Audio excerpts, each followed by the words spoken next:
Bismillahirrahmanirrahim. Assalamualaikum warahmatullahi wabarakatuh. Perkenalkan, nama saya Siti Marwa. Di sini saya akan menjelaskan materi tentang penyesuaian diri terhadap kesendirian. Penyesuaian diri merupakan masalah yang kebanyakan terjadi pada kehidupan manusia ini. Berbagai masalah yang muncul hampir selalu berkaitan dengan penyesuaian diri. Namun tidak semua masalah yang muncul itu dikatakan sebagai proses penyesuaian diri. Penyesuaian diri timbul apabila terdapat kebutuhan, dorongan, dan keinginan yang harus dipenuhi oleh seseorang, termasuk juga saat seseorang menghadapi suatu masalah atau konflik yang harus diselesaikan. Penyesuaian diri biasanya terjadi pada lanjut usia atau lansia.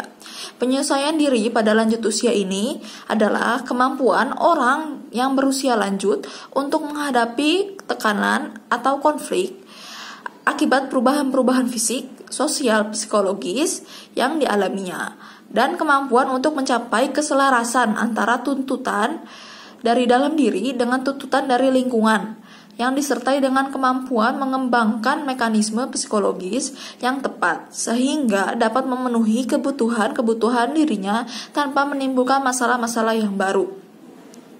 Biasanya pada lanjut usia ini merupakan masa perkembangan terakhir dalam kehidupan manusia yang ditandai dengan perubahan fungsi fisik, sosial, psikologis maupun sosial yang saling berinteraksi satu sama lain. Seiring bertambahnya usia ini, seseorang secara alamiah akan menghadapi perubahan-perubahan yang terjadi dalam hidupnya.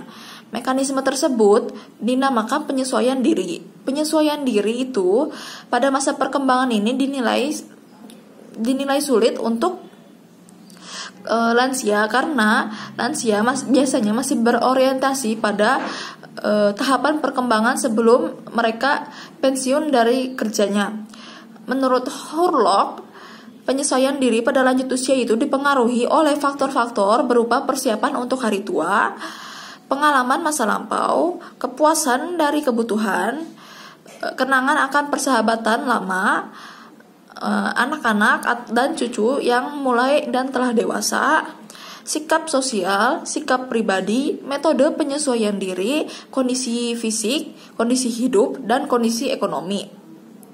Biasanya juga lansia ini, apalagi yang mereka kehilangan keluarga atau kehilangan pasangan hidup, menjalani kehidupan masa lanjutnya itu dengan kesendirian. Biasanya orang-orang pada masa lansia ini, jika kesendirian itu pasti mengalami yang namanya kesepian. Lalu perasaan sendiri yang dialami dalam kesendirian itu pada masa lansia ini, serta perilaku regresi seperti menangis, mengurung diri, mengumpulkan barang-barang yang tidak berguna merupakan cerminan konsep diri yang menggambarkan seseorang yang lansia tersebut merasa tidak berguna. Konsep diri tersebutlah yang menjadikan konsep diri lansia sebagai konsep diri yang negatif.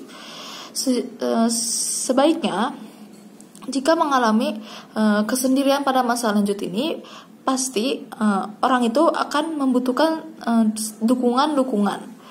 Beberapa saran untuk mengatasi kesepian pada masa usia lanjut itu antara lain yaitu yang pertama, dukungan keluarga jika masih mempunyai keluarga. Biasanya dukungan keluarga itu yaitu dari anak, cucu, dan anggota keluarga yang lain. Dengan keberadaan keluarga ini, lansia merasa mendapatkan dukungan untuk diperhatikan sehingga dapat terus melanjutkan proses hidupnya.